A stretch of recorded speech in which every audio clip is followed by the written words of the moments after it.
দেখো বন্ধুরা, তোমাদের যার যেখানে সিট পড়বে কেন ফিজিক্যাল ভেরিফিকেশন করার জন্য কিন্তু যাওয়াটা ম্যান্ডেটরি, না হলে কিন্তু অনেক প্রবলেম তুমি দেখাতে যেতে পারো।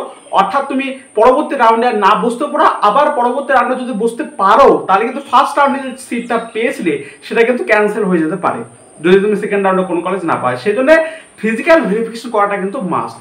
তো এবার সবচেয়ে গুরুত্বপূর্ণ একটা জিনিস হচ্ছে আমার ফিজিক্যাল ভেরিফিকেশন করতে আমার টাইমিংটা, আমার ডেটটা ছেড়ে জানাটা অত্যন্ত গুরুত্বপূর্ণ। তার কারণ ডেট আর টাইম যদি তুমি ভুলভাল করে ফেলো তাহলে তুমি আর ফিজিক্যাল ভেরিফিকেশন করতে পারলে না, তোমার যাওয়া আর না যাওয়া একই ব্যাপার হলো। সেই জন্য আমি তোমাদের প্রত্যেককে বলি, তোমরা যারা যারা যে সমস্ত কলেজে চান্স পেয়েছো গুগলে বা তোমার ক্রোমে একবার ট্যাপ করো যে তুমি ধরো জেজিসিতে চান্স পেয়েছো, তুমি ধরো জেইউ বা সিইউতে চান্স পেয়েছো, যাদবপুর ইউনিভার্সিটি বা জেইউ বলে সার্চ করো, ক্যালকাটা ইউনিভার্সিটি বা সিইউ বলে সার্চ করো।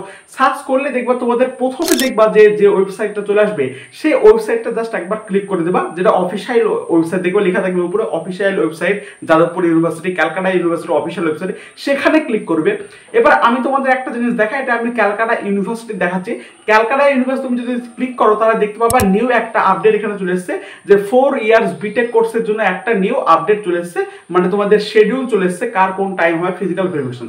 সেখানে যদি তুমি সিম্পল ভাবে ট্যাপ করো তাহলে তুমি সেখানে দেখতে পাবা যে তোমার প্রত্যেকটা ডেট, তোমার ফিজিক্যাল ভেরিফিকেশনের যে ফার্স্ট রাউন্ডের, সেকেন্ড রাউন্ডের এবং থার্ড রাউন্ডের প্রত্যেকটা ডেট কিন্তু ওরা ইন্ডিভিজুয়াল আলাদাভাবে করে দিয়েছে এবং তার সাথে ওরা টাইমিংটাও বলে দিয়েছে কত থেকে কত পর্যন্ত তুমি ওই ফিজিক্যাল ভেরিফিকেশন করতে পারবা। এবার দেখা যাচ্ছে যে তুমি সেই টাইমিংটা ঠিকভাবে জানলে না, তুমি ডেটটা ঠিকভাবে জানলে না, তাহলে তুমি এমন একটা ডেটে গেলা যেখানে হলো না, বা সে ভালো ডেটে গেলা কিন্তু তোমার ট্রেন লেট হলো বা অন্যান্য কিছু লেট হলো ফলে তুমি যেতে পারবে না, তাহলে তো তোমার হবে না। সেজন্য তোমাকে বারে বারে চেক করো এখন থেকে অফিসিয়াল ওয়েবসাইটে যে অফিসিয়াল ওয়েবসাইটে কি কি তোমার চেক আউট মানে ওরা দিয়েছে।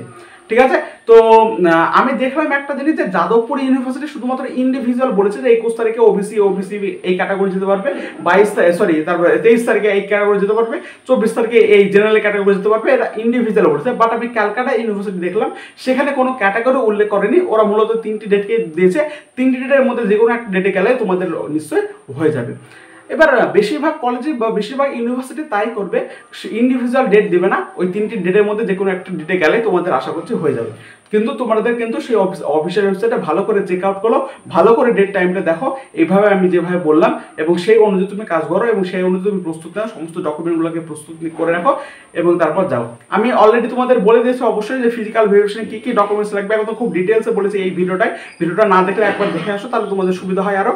আর বিষয়বস্তুটা হচ্ছে এটাই যে খুব মনোযোগ দিয়ে ঠান্ডা মাথায় যাও, কোনো ভয় পাওয়ার কোনো কিছু কারণ নেই, সব কিছু তোমার র্যাঙ্ক টাইম সব কিছু ঠিকঠাক থাকলে সব কিছু ঠিকঠাক হয়ে যাবে। যদি কোনো ভুলভ্রান্তি তোমার হয়ে যায় তুমি ওখানে গিয়ে ঠিক করতে পারো, কোনো অসুবিধা হবে না, বুঝতে পেরেছো? আর একটাই জিনিস তোমাদের এইটাই সতর্ক করা, ডেট এবং টাইমিংটা কিন্তু ভালো করে চেক আউট করতে থাকো প্রত্যেকটা ওয়েবসাইটে গিয়ে যে কলেজে আসবে, ঠিক আছে? এবং কোনো অসুবিধা হলে আমাকে অবশ্যই বলো, আমি তোমাদের সাহায্য করবো, ঠিক আছে? ধন্যবাদ।